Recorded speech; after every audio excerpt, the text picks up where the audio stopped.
Hello दोस्तों, स्वागत है मेरे चैनल मौर्य कंप्यूटर ज्ञान में। और आज का टॉपिक हमारा है चैप्टर 2।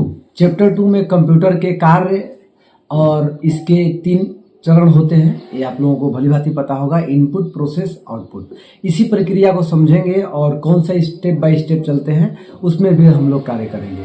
तो चलिए आइए देखते हैं कि कंप्यूटर चैप्टर 2 के कैसे कैसे कार्य करते हैं। तो कंप्यूटर के कार्य करने के 3 स्टेप यानी चरण होते हैं: इनपुट, प्रोसेस, आउटपुट। इनपुट, इनमें यूजर द्वारा कंप्यूटर को निर्देश कमांड दिया जाता है। यूजर द्वारा निर्देश या कमांड दिया जाता है कि प्रोसेस, इनपुट के माध्यम से कमांड दिया जाता है। और प्रोसेस में इसमें कंप्यूटर निर्देश को प्रोसेस करता है और डाटा को इंफॉर्मेशन में कन्वर्ट करने का कार्य करता है प्रोसेस। आउटपुट, आउटपुट इसमें यूजर को आउटपुट प्रदान करता है।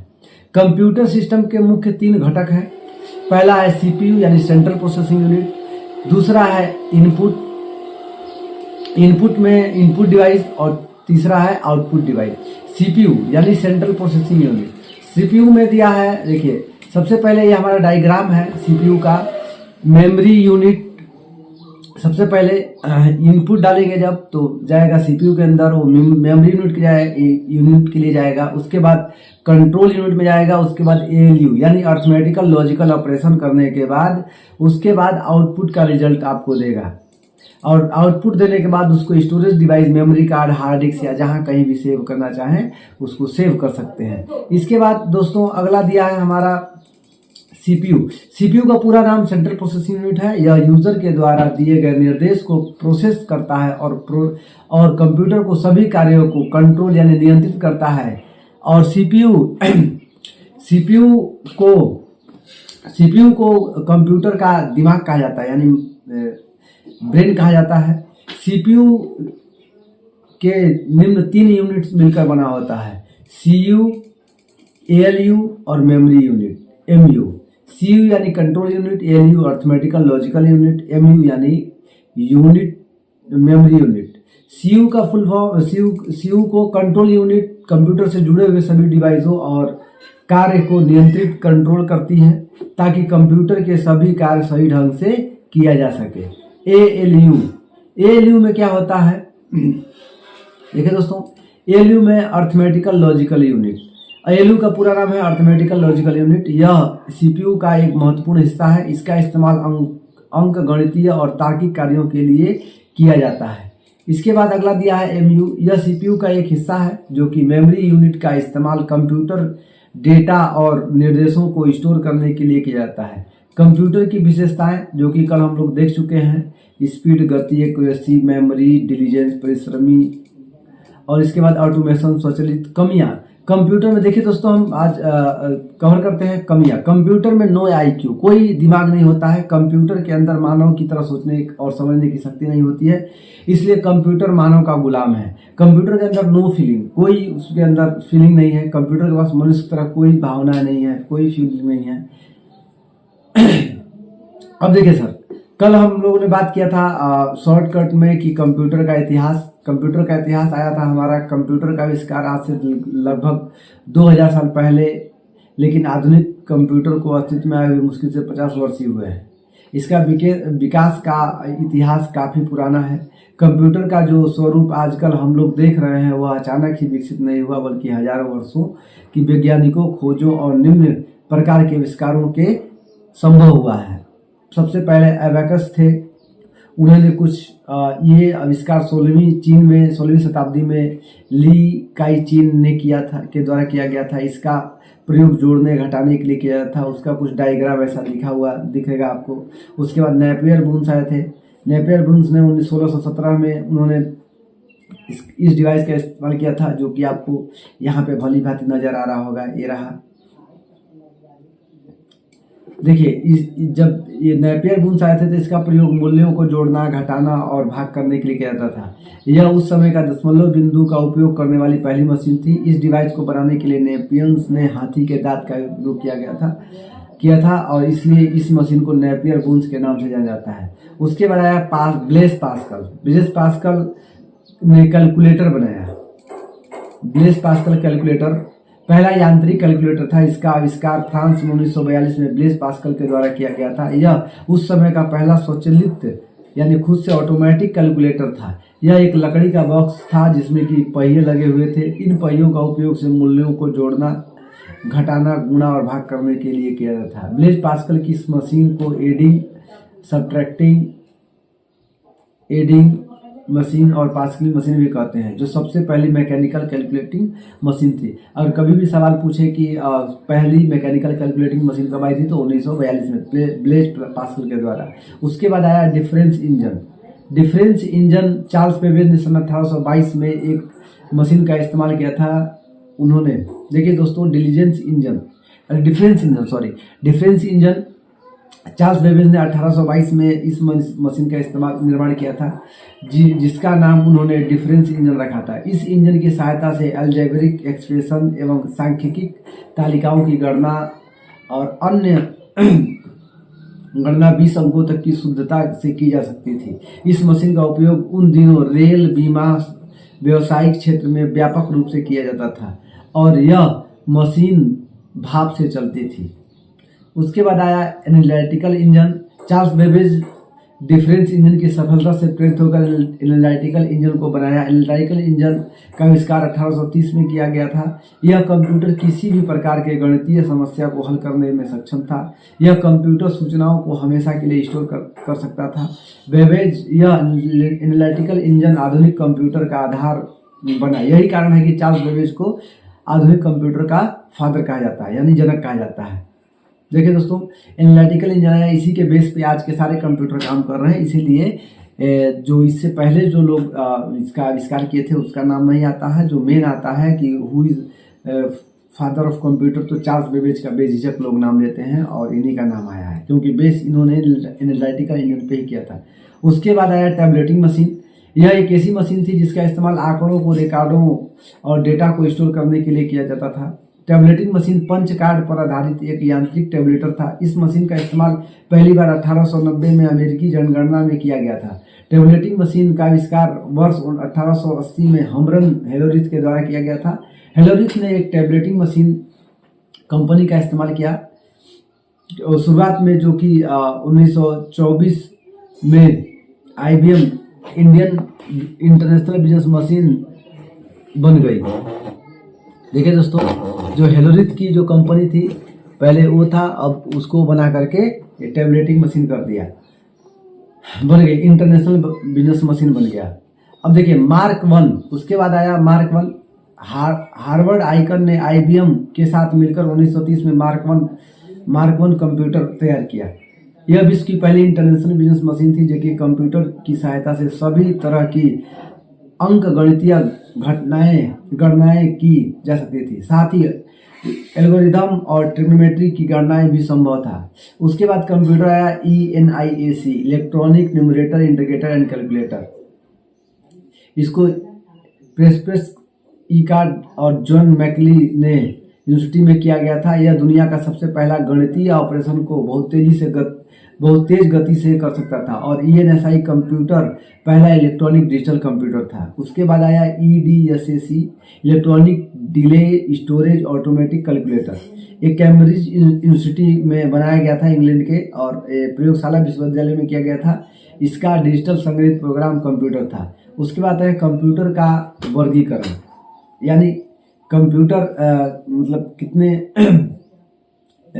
प्रकार के और हिसाब से हो सकते हैं। कंप्यूटर को 2 तरीकों से क्लासिफाइड किया गया था। पहला डाटा हैंडलिंग क्षमताओं के आधार पर और दूसरा आकार के आधार पर। Base on handling capability, data handling क्षमताओं के आधार पर कंप्यूटर 3 प्रकार के होते हैं: एनालॉग कंप्यूटर, डिजिटल कंप्यूटर और हाइब्रिड कंप्यूटर।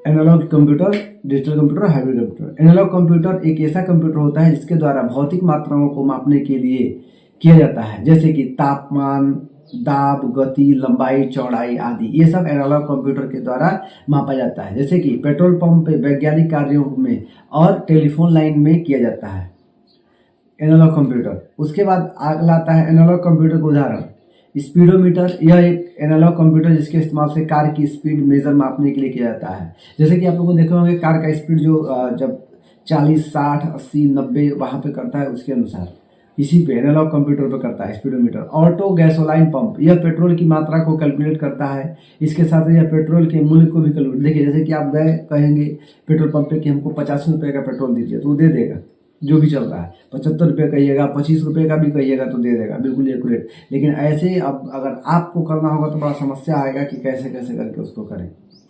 उसके बाद थर्मामीटर, जिसमें कि टेम्परेचर मापते हैं। यह भी एक एनालॉग कंप्यूटर है जिसका कि इस्तेमाल हॉस्पिटल के मरीजों के तापमान, टेम्परेचर को मापने के लिए किया जाता है। डिजिटल कंप्यूटर दूसरा है डिजिटल कंप्यूटर। डिजिटल कंप्यूटर किसी भी काम को करने के लिए बाइनरी 0 से 1 का उपयोग करता है, क्योंकि यह कंप्यूटर केवल अंकों यानी 0 से 1 को समझता है। डिजिटल कंप्यूटर के पास स्टोरेज डिवाइस होता है जिसके द्वारा बड़ी मात्रा में स्टोर करके करने में सक्षम हो जाते हैं। इनकी प्रोसेसिंग स्पीड भी बहुत तेजी से होती है और इसका इस्तेमाल दैनिक जीवन में भी किया जाता है। आजकल के समय में इसका प्रयोग सिर्फ गणितीय कार्य के लिए ही नहीं किया जाता, बल्कि इसका उपयोग बहुत से कार्यों के लिए किया जाता है। उदाहरण के लिए डिजिटल कंप्यूटर के उदाहरण एप्पल का MacBook, calculator, IBM PC, digital clock, desktop, laptop. आजकल बहुत सारी कंपनियां हैं जो कि डिजिटल कंप्यूटर बना रही है, जैसे कि HP, डेल और न जाने कितनी सारी कंपनियां हैं, बहुत सारी कंपनियां आ गई हैं जो कि बना रही हैं। अगला आता है हमारे तीसरा नंबर पे हाइब्रिड कंप्यूटर। देखिए दोस्तों, हमने एनालॉग कंप्यूटर, डिजिटल कंप्यूटर और अगला है हाइब्रिड कंप्यूटर। हाइब्रिड कंप्यूटर एक ऐसा कंप्यूटर होता है जिसे एनालॉग और डिजिटल कंप्यूटर को आपस में मिलकर बनाया गया है। हाइब्रिड कंप्यूटर में इन दोनों कंप्यूटर की कार्यों की क्षमता होती है। यह कंप्यूटर का इस्तेमाल पेट्रोल पंप, हवाई जहाज, हॉस्पिटल और वैज्ञानिक कार्यों में के लिए किया जाता है। एनालॉग कंप्यूटर और प्लस डिजिटल कंप्यूटर को मिला करके हाइब्रिड कंप्यूटर बनता है। ये दोनों की क्षमताएं दोनों एक ही में रहती हैं, इसलिए हाइब्रिड कहलाता है। हाइब्रिड कंप्यूटर देखिए type of computer. Analog computer देखिए जैसे कि हाइब्रिड कंप्यूटर में इसका इस्तेमाल पेट्रोल पंप पे, अगर मान लीजिए आपको ज़्यादा पेट्रोल चाहिए या कम चाहिए, जितना कम चाहिए मिनिमम में भी दे सकते हैं, पैसे में तक की जोड़ के दे सकते हैं। हवाई जहाज में आपका जैसे कि कह सकते हैं कि टिकट बुक करना है, कितना हैवी लोड है, उसके लिए वैज्ञानिक अंतरिक्ष वगैरह में इसका इस्तेमाल किया जाता है हाइब्रिड कंप्यूटर का। जैसे कि लॉन्चिंग के समय या फिर काउंटिंग के लिए, जैसे कि आप कोई वैज्ञानिक है जो कि अपना छोड़ा हुआ है अंतरिक्ष में, अंतरिक्षयान कैलकुलेट करके बताता है कि इतनी स्पीड से जा रहा है तो यहाँ तक कितने समय में पहुँचेगा, गति क्या है उसका, हवा का स्पीड, उसके अनुसार। अगला आता है आकार के आधार पर कंप्यूटर 5 प्रकार के होते हैं। Type of computer based on size 5 प्रकार के होते हैं। तो आगे बढ़ते हैं। पहला है माइक्रो कंप्यूटर, दूसरा मिनी कंप्यूटर, तीसरा मेन फ्रेम कंप्यूटर, चौथा सुपर कंप्यूटर, पांचवा वर्क स्टेशन। माइक्रो कंप्यूटर, चलिए दोस्तों 5 को 5 कवर करते हैं। माइक्रो कंप्यूटर का आकार बहुत ही छोटा होता है। इसमें CPU के स्थान पर माइक्रो प्रोसेसर का इस्तेमाल किया गया है। यह कंप्यूटर वजन में हल्के होते हैं और इनका मूल्य भी कम होता है। सबसे पहले माइक्रो कंप्यूटर का निर्माण 1970 के दशक में हुआ था। दुनिया का सबसे पहले माइक्रो कंप्यूटर का नाम था माइक्रल, जिसे इंटेल ने 8008 माइक्रो प्रोसेसर का उपयोग करके बनाया गया था। 1970 के करीब PC का भी जन्म हुआ था दोस्तों। माइक्रो कंप्यूटर के उदाहरण desktop computer, laptop computer, palmtop computer, notebook computer, tablet computer. उसके बाद आता है मिनी कंप्यूटर। जैसे कि आप लोगों ने मिनी कंप्यूटर यहाँ पे देख रहे हैं। मिनी कंप्यूटर एक विशेष प्रकार का कंप्यूटर होता है जिसका आकार न ज़्यादा छोटा होता है न ज़्यादा बड़ा होता है, अर्थात यह कंप्यूटर माइक्रो कंप्यूटर से बड़ा होता है लेकिन मेन फ्रेम कंप्यूटर से छोटा होता है। मिनी कंप्यूटर एक मल्टी यूजर कंप्यूटर होता है। इसका मतलब यह है कि एक समय में बहुत सारे यूजर इस्तेमाल कर सकते हैं। Mini computer